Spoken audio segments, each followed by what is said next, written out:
Have you ever gone on a trip and you get lost, lose your orientation, have no idea where you are, and get that feeling in your stomach? You said, oh, I don't know where I am. Nothing seems familiar. And you get into a panic. Or you go with a friend of yours or your family members and you go to a large mall. And all of a sudden you're separated from them. And then you begin the search. And you begin panicking until you find that other person. Well, we all get lost.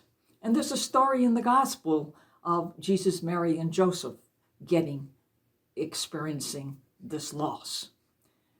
It's the time of the Passover, and the Holy Family go to Jerusalem to celebrate and to get into the services of the Passover at the temple. And when the services are over, Mary and Joseph get back in their caravan and they start to go home.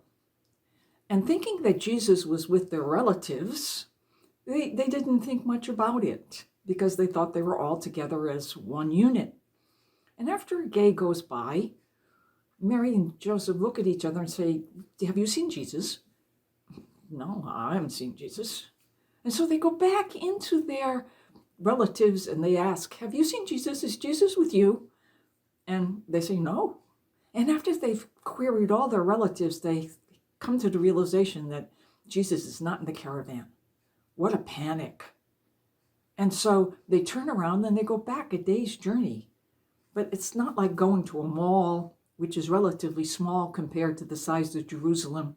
They had the huge city. And where did they begin to search for a 12-year-old? Well, they say, where did we see him last? Well, the last time they saw him was in the temple. And so they went to the temple. And what did they see when they got to the temple?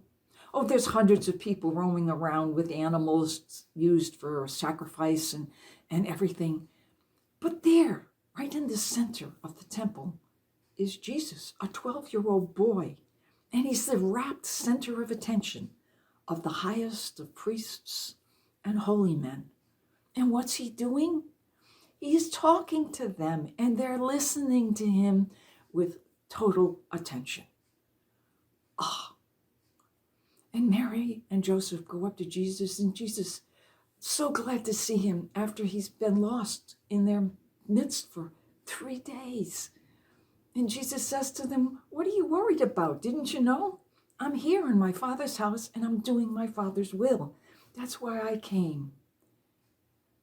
And Mary thinks about what happened when he was a little baby at the presentation, when it was warned that she would have a cross and it would pierce her soul. And as joyful as she is to see him, she wonders what this means. She hasn't got a clue. But Jesus goes back and goes with him and Mary and Joseph, and they live their next 20 years together or so before he begins his public ministry. Now, Mary and Joseph knew that fear of loss. And we're all lost. We get lost in our life, and our job is to go searching for what's missing in our life. And what's missing in our life is what Mary and Joseph searched for, Jesus. And Jesus is always there. He's always there, present in our life. It's just we're not finding him because we're looking in the wrong places.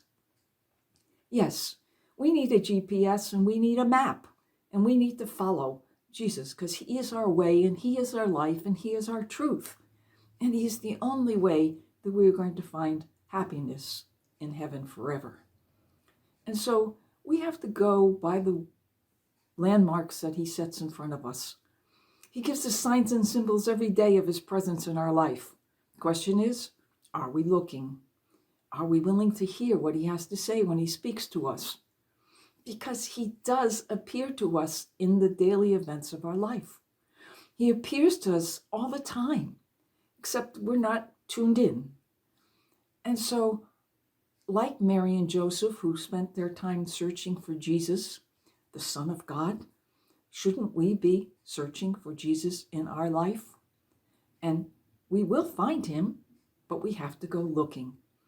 And it's not always easy sometimes because we have so much stuff in our life, so many things that are confusing us in our life that we get distracted and we lose our vision.